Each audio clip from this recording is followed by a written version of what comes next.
Alright, thank you for watching. One thing I do on my channel is report to you when I have watched a debate, and I give you a summary of the debate. I watched a video that's not exactly the same thing as a debate, but there's a dialogue between two people with different opinions. Those two people are Gary Habermas and Anthony Flew. They seem to be personal friends. They focus the dialogue on Jesus' resurrection. I like watching Gary Habermas because there's some good evidence and physical reasons to believe Jesus Christ got resurrected, and he usually talks about that. So these are the facts. They start off with by pointing out the facts that Gary Habermas has put together that are the reasons he says we can believe Jesus was resurrected. 1. Jesus was crucified. 2. Jesus was buried.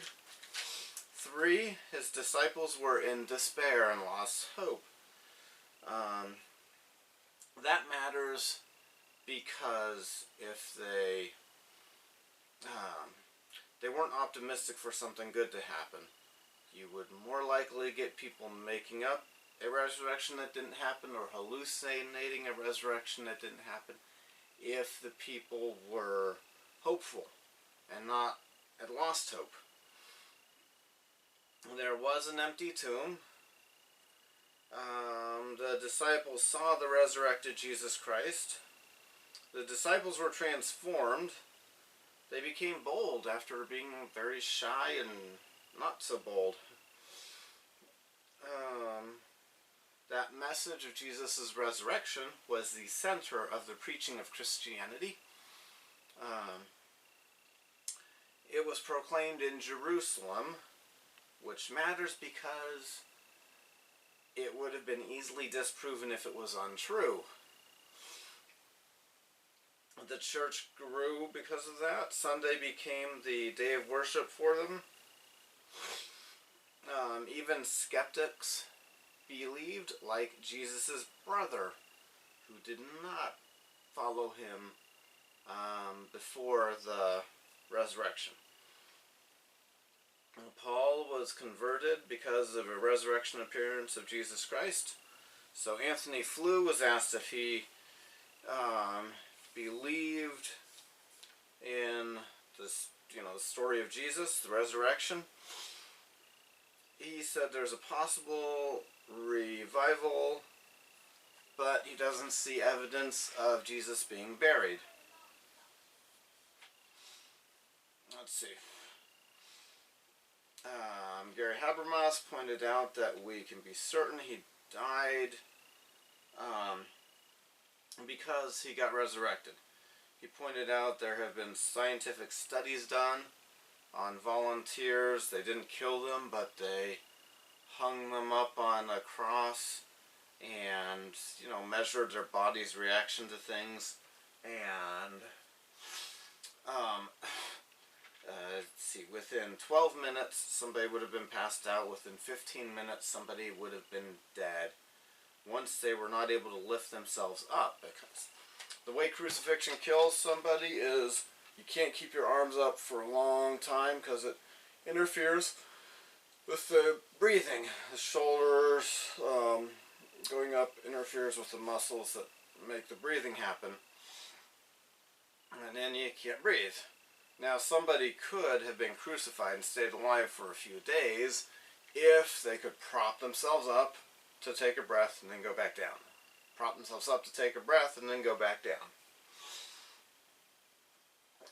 But they did not let Jesus, they didn't leave him up for a few days, and they broke the legs of the thieves next to him.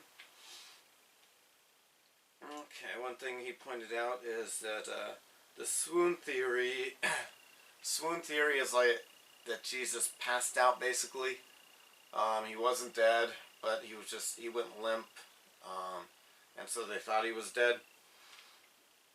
But that theory is weak because they would have seen a very badly mangled, still bloody, not very able to move Jesus if he had only passed out after all what he'd been through. But there wouldn't have been the excitement about Jesus' resurrection, which excitement built early Christianity, which got a lot of people wanting to convert. Alrighty, Anthony Flew is hanging on to the idea that these were grief-related hallucinations. And he is convinced about the death, so he does believe Jesus did die. Anthony Flew made a point about his skepticism about the whole story of the resurrection because Jesus died so quickly on the cross. Gary Habermas pointed out that Jesus was beaten 3 times before he was put on the cross, and that's why he died so quickly. There's another reason Jesus died so quickly when he was on the cross. The night before, he had suffered the sins and pains of all of humanity. That was a very painful thing for him. That's an understatement. It was like so painful only a God could have gone through it. But it was exhausting, so that's my explanation about why he died so quickly. Let's see.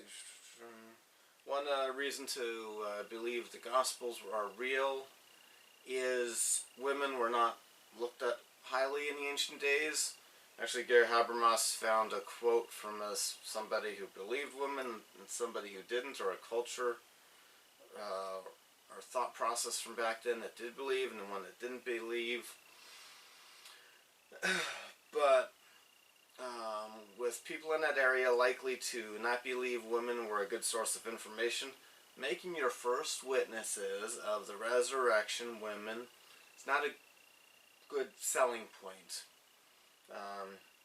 It's not a likely story for somebody to make up, in other words.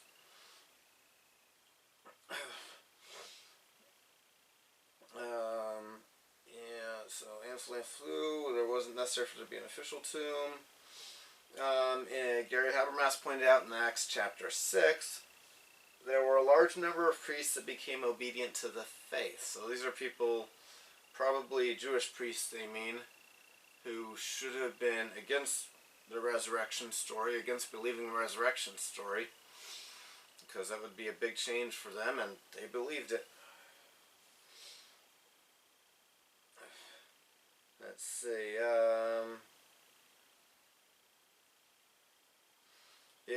Gary Habermas gave a hypothetical scenario if you were told about a holy man dying and being resurrected now, and he named hypothetical places that were distant in this earth from where he was having that discussion with Anthony Flew.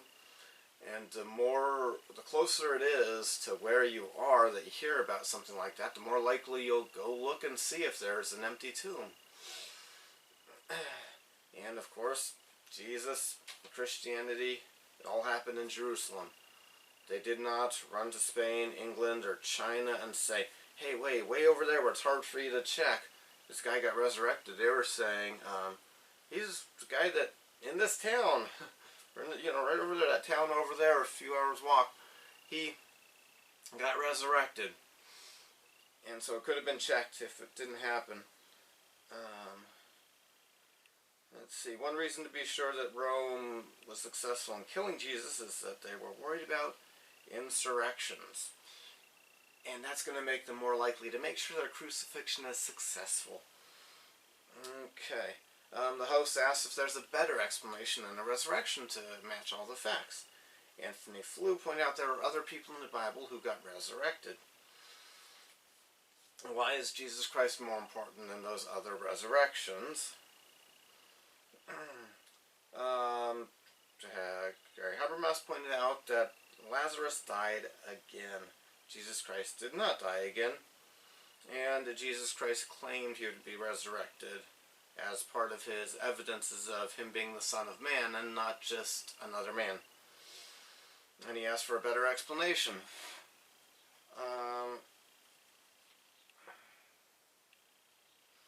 Let's see. Gary pointed out the best. One of the best evidences of Jesus Christ's resurrection is skeptics and antagonists becoming believers. Example, Paul and the brother of James. Today we would call Paul obsessive because he went on multiple trips to Jerusalem to talk to the apostles to make sure he had his story straight.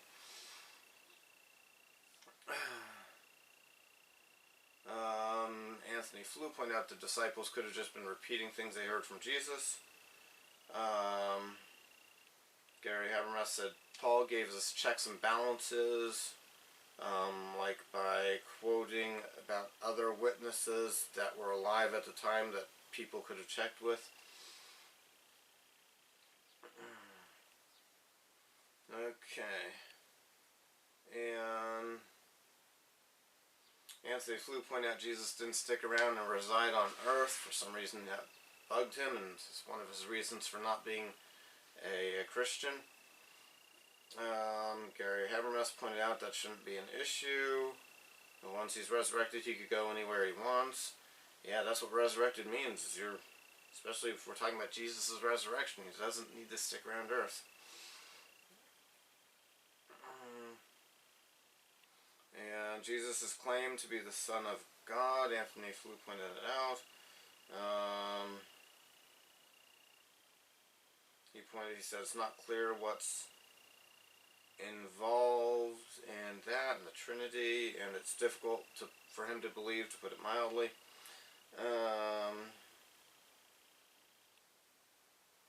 And Jesus Christ claimed resurrection as one of his...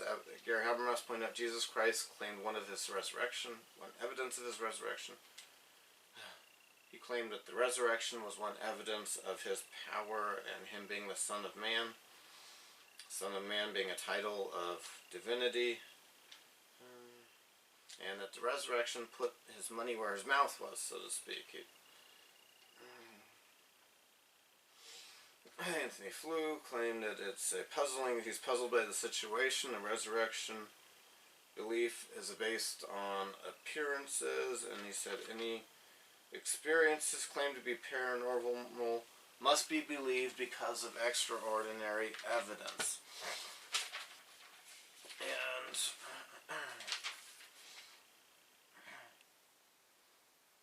alright, Gary Habermas asked for what you're going to explain all the evidence with, a better explanation than resurrection. And Gary Habermas pointed out the genuine appearances come after he was genuinely dead. Anthony Flew is not sure about that. Gary Habermas asked for a better explanation. And bottom line is Anthony Flew is very strongly hanging on to the possibility or belief that these were grief-induced hallucinations. Gary Habermas pointed out that hallucinations are not a group thing. They're no more objective than a dream. Two people are extremely unlikely, like impossible odds of them dreaming the same thing. And misinterpretation of information is not the same thing as a hallucination. And in 1 Corinthians chapter 15, Paul lists 3 different groups who were in despair, and there still is the empty tomb to deal with. He pointed out that one evidence that group hallucinations don't work is there was a group of Navy SEALs that was in a tight spot, running out of food and water, and they had some hallucinations.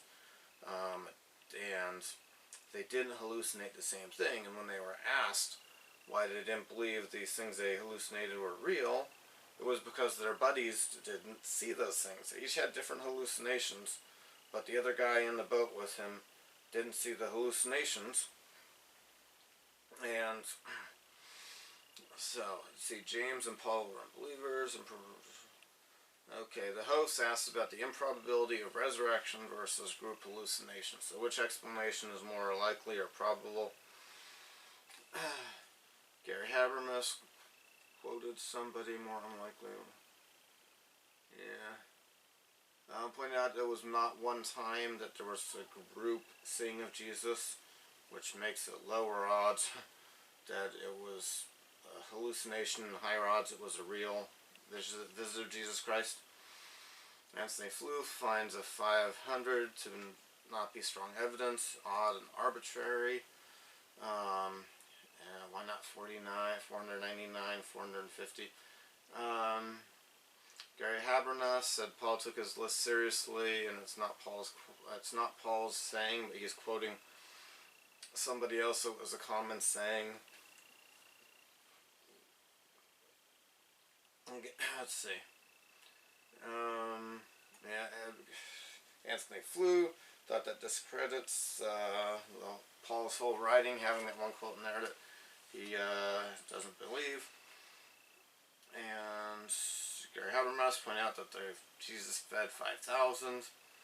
Yeah, Anthony Flew has a difficult time believing the story of the 5,000 being fed. Anthony Flew, 500 visions is more remarkable. It's disproportionate to other claims. Gary Habermas pointed out 12 apostles saw him.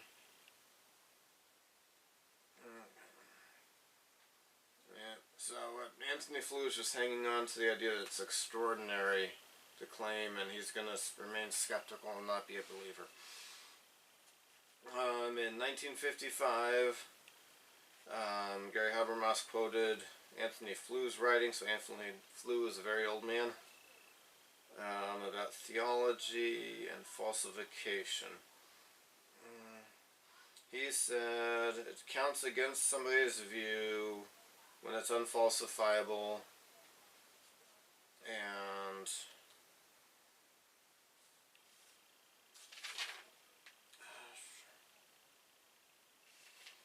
Anthony Flew gave an honest answer. He's not sure about the resurrection, and let's see, so an unfalsifiable belief is different than an unfalsifiable unbelief.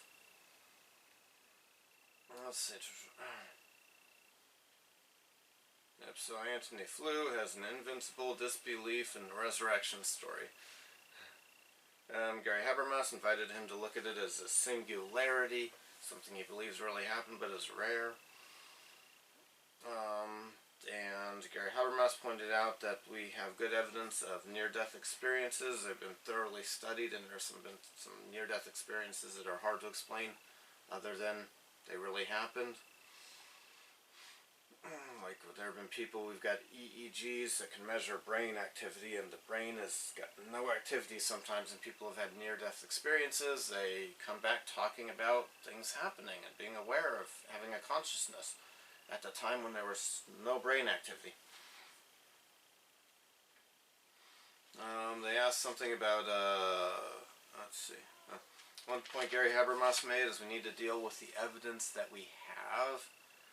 Somebody brought up some hypothetical scenarios about if we found more evidence, or if we have different scientific knowledge about how things work in 100 years. Yeah, when you're deciding what to believe, you need to deal with what evidence you have available to you at the time. Let's see. And Anthony Flew pointed out that he believes that Christians are acting rationally in our belief.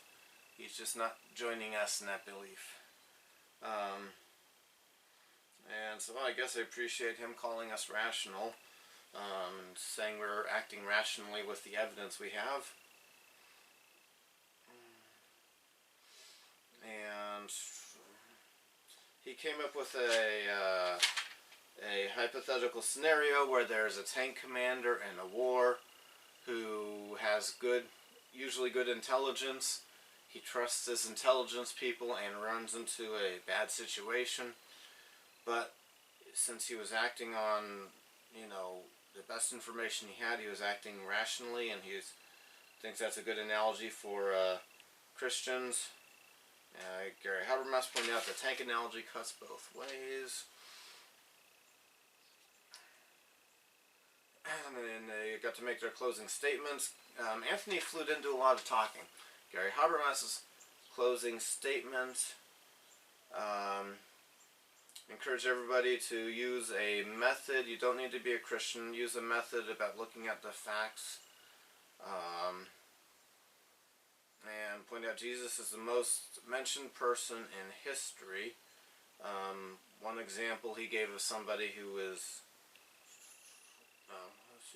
somewhere in this talk he talked about this saying about Julius Caesar going over the Rubicon. That's only quoted twice in historical documents, and one of them is quoting the other. So there's one source of information for that, pointing out how rare the historical information is about historical figures. Yeah. So I thought you started in June. The facts are most important. Let's see, disciples. The disciples thought they'd seen the risen Savior, and he wasn't a believer all of his life. That's an interesting fact to learn about Gary Habermas. He spent about 10 years not only not believing, but arguing against Christianity and against Christians. In 1995, he had a test of sorts. His wife died of stomach cancer. And so one of the reasons he appreciates the resurrection principle is he's hoping to see her again.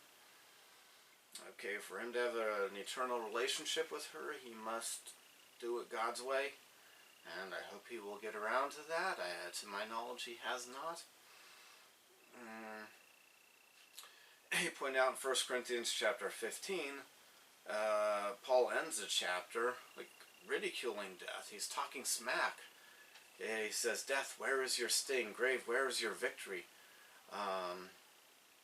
Basically, Paul is saying, you got nothing, death. And that's because of the resurrection of Jesus Christ, he could have that confidence. The resurrection which Paul had witnessed by not being there when it happened, but by talking to, in person, the resurrected Lord. Now, alright.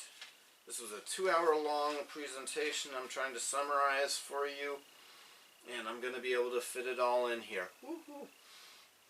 I think. They got to the question and answer part of it. Question for both of them. What do you say that, let's see, were asked about the theory that the disciples move the body, and is Jesus' divinity dependent on the resurrection? Gary Habermas said the disciples moving the body has not been held by scholars since the 1760s. I guess his point there was, the reason he said that, he's saying that if scholars who, spend a lot of time researching things, if you don't have a scholar that's believing your way of believing things, maybe you've got a weak theory you should drop, or at least not proclaim so loudly until a scholar gets on board. Let's see, the disciples were willing to die for this idea that Jesus was resurrected. That doesn't make sense if they were making it up. And they would have, so that's his point about that. And he said that Jesus' claim to divinity matters as it relates to the resurrection because Jesus said that was one of his proofs that he was divine. If he hadn't made that claim that he was the Son of Man, Gary Habermas would have probably answered that question differently. And then, let's see, a question was, something about Paul receiving information from an outside source. And Gary Habermas quoted 1 Corinthians 15. Paul said something like, I delivered to you that which I received We're not sure what that source is exactly, but that wording, I delivered to you that which I received, means he got that information from somewhere else and he was not there when it happened. Question: what constitutes evidence when it comes to ancient texts? Like Saul of Tarsus, him converting, is that a good evidence? I think is what they're getting at. Anthony Flew said it's not clear. He conceded that the evidence of Saul of Tarsus, it's the same person. He changed his name, or we call him a different name now based on it was before or after his conversion. It's important, and it's strong evidence because Paul was a convert. It was actively opposing Christianity. Gary Habermas pointed out there are people that say it would have been a stronger argument if Jesus would have appeared to Pilate.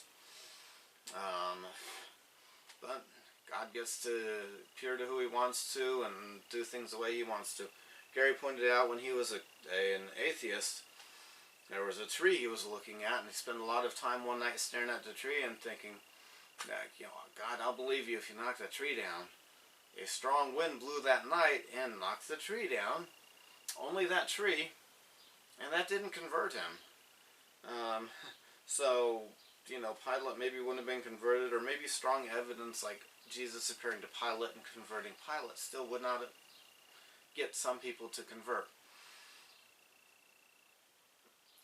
Anthony Flew pointed out the tree was not persuasive to Gary. Next question was, you said some evidence. Okay. The next question was pointing out Gary was talking about evidence, and the questioner brought up the evidence of the 14th Dalai Lama. He knew when he knew where the 13th Dalai Lama's false teeth were, and other evidences that he was the next Dalai Lama, that he was a reincarnation of the previous Dalai Lama. But Gary Habermas, his answer, Gary didn't hear very well and asked for what evidence it was. Gary's response to that was, he cited a professor who studied reincarnation named Ian Stevenson, published several books about it, and he said there are two theories that can explain these reincarnation stories, where somebody knows things about places they've never been. Those two theories are reincarnation and possession. I've got a third theory. What if people want to be remembered? We have a spirit that exists after we die, and that spirit somehow communicates to somebody hoping they will be remembered, or their temple work will be done, something like that.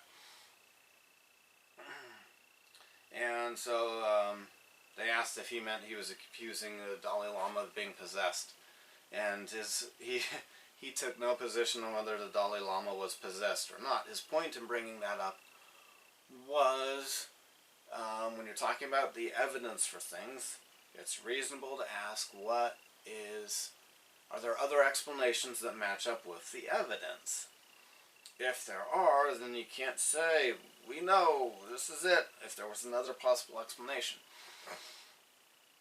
And when it comes to Jesus Christ and the resurrection, Gary Habermas's claim is that there is no other explanation of the evidence that makes sense. It matches the evidence. Alright, the next question was asking Anthony Flew why he was only against Christianity and other religions or other gods. The host of the event said he thinks Anthony Flew is an equal opportunity skeptic or disbeliever. Anthony Flew pointed out that the subject of the evening, that this place where they were, was Jesus' resurrection. So that's why he did not talk about other religions and other things. I don't know if Anthony Flew is a equal opportunity disbeliever, or if he is has an irrational special hatred of Christianity and not of other things. I've read none of his books.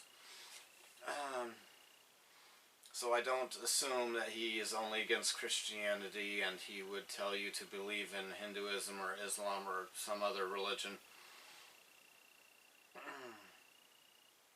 Next question was asking Anthony Flew if, as an atheist, he believes there's no soul and no afterlife. And then Anthony Flew's answer to that was yes, he doesn't believe that. So let's see. He does feel uneasy about the idea of hell and damnation, but he doesn't want a life of bliss. Then the questioner followed that up with Pascal's wager. And I used to like Pascal's wager, but I'm liking it less now. And it started this morning or last night when I was watching this. Pascal's wager is you might as well just be a believer in God, because if Christianity is right, and you're a believer, you get heaven. And if Christianity was right and you weren't a believer, you get hell. So you got nothing to lose. And if you're not a believer and you think there's no afterlife, and you were wrong about being a believer in this life, you still get a good life out of it, and you don't lose out on anything. You were going to have nothing either way. Whether you believed or didn't believe, if there was no afterlife, you get the same thing. Here's the reasons I realized I should not like Pascal's wager so much. One reason is God cares about whether we are sincere in our belief. It's possible for somebody to go through the motions to look like they're a Christian but not really be. The other reason is Pascal's wager describes eternal torment, or at least as I've heard most people quote it, eternal torment. Bliss, eternal torment. But really, the terrestrial kingdom is not going to be a place of eternal torment. And so it's not your real option. Now, it will be better in the celestial kingdom, but Pascal's wager usually sells the competing theories or the competing ideas as eternal torment and bliss, when your options really are, assuming you've lived a good life, an honorable life, living with God, and among those living with God, those who become like God, or being somewhere that's not so good, but still is a lot better than this earth life. I do hope that you will take up my altered version of Pascal's wager. Sincerely believe, because God doesn't. God looks at your heart and He knows if you're a faker. Sincerely believe, so that you end up in the best situation, not a great one that's not as good as the best one. And let's see. So that's why I'm not so hot on Pascal's wager anymore, even though I used to be. Anthony Flew said Pascal got that idea from Islam. I did not know that before. And it's a powerful argument, but to be an effective argument, you need to have somebody be willing to believe those things. Yeah, if somebody's not willing to believe, that argument's probably not going to be persuasive. And he doesn't see it as a good God who would torture really bad people, I think is the point he made there. Yep, so you need to have somebody willing to believe there's an active future, and if somebody is dead set against that, weak argument. He said the future life is not obvious. Yeah, well, I find the evidence of near-death experiences and the witnesses of Jesus Christ and resurrected angels to convince me. But if you're not believing those accounts, and I can see how somebody would say it's not obvious. And us having an immaterial spirit. Okay, I would describe our spirits differently, but most Christians would describe our spirit as immaterial. The Christians who believe that obvious fact that we have a spirit. It's very clear in the Bible. The immaterial spirit's not fact. The next question. Let's see. Only believe, not great measure. Next question. If there was not a resurrection, what happened to Jesus' body? Anthony Flew, I don't know, was his answer. Next question. If Jesus was the Son of God, how was the resurrection a miracle? So somebody was saying, well, of course it's not a miracle. He's God, or he's Son of God. Gary Habermas says if you were there, he gave a hypothetical scenario, a realistic hypothetical scenario. What if you're somebody, you've got a shop, you leave work for the day, you go hear Jesus, you go back, then you hear later he died. Then you hear that he got resurrected, and you hear this guy Peter, fisherman's coming to talk about it. That resurrection would be a very important proof of who Jesus was. And a resurrection would contradict the faith of some people back to time. Oh no, yeah. But resurrection reports, resurrection, yeah. The resurrection would make sense as to why somebody would believe. If there was no resurrection, why believe this guy who died and is still in the tomb is anything special? The next question was if God...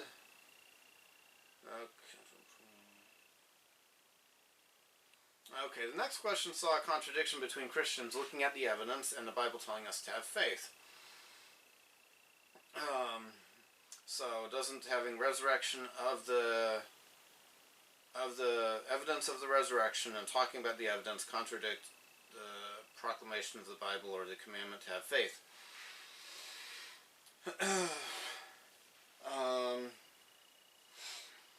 Gary Habermas pointed out Christianity is about we're supposed to have faith. He gave the example of if you date somebody, you get to know them really well by going on a lot of dates with them. You're not married to them until you go through the marriage ceremony, and you're still getting to know them, and there's no conflict between whether you knew them or not, and so a Christian is like somebody who has gotten to know the evidence and decided to believe, and saying yes, the evidence, and believing is like somebody who, after dating somebody, decides to marry them. They still got to know them before they married them. Like Christians, I thought that was a good analogy. I would have said when the Bible tells us to have faith, it means the way we mean the word when we're saying that you're faithful to your boss at work. You work hard for your company. You don't try to help a competing company, or you're faithful to your spouse means that you're only doing things with your spouse that you should do with your spouse, and you're trying to build that life together. Okay, next question was the disciples were Jews, the early disciples of Jesus. Their idea of a Messiah was like an earthly conqueror. What would have given them the idea about the resurrection? Gary Habermas thought that was a good question or a good point. Daniel 7.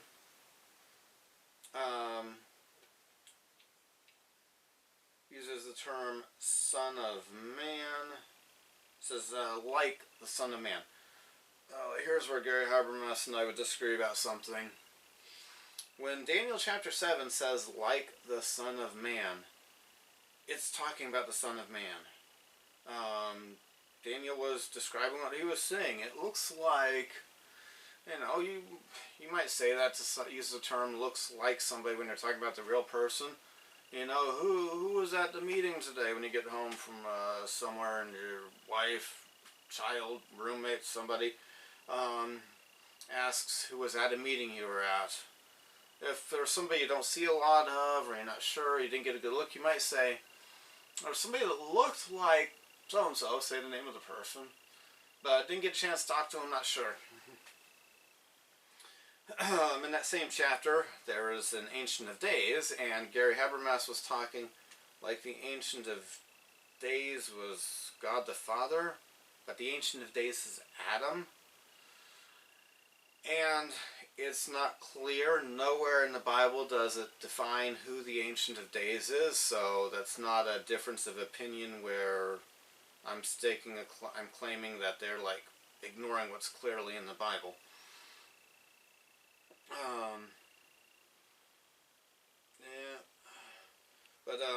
So the Son of Man means somebody really important there. When Jesus says Son of Man, it does not mean a mortal man, and Jesus made that claim about himself. Next question,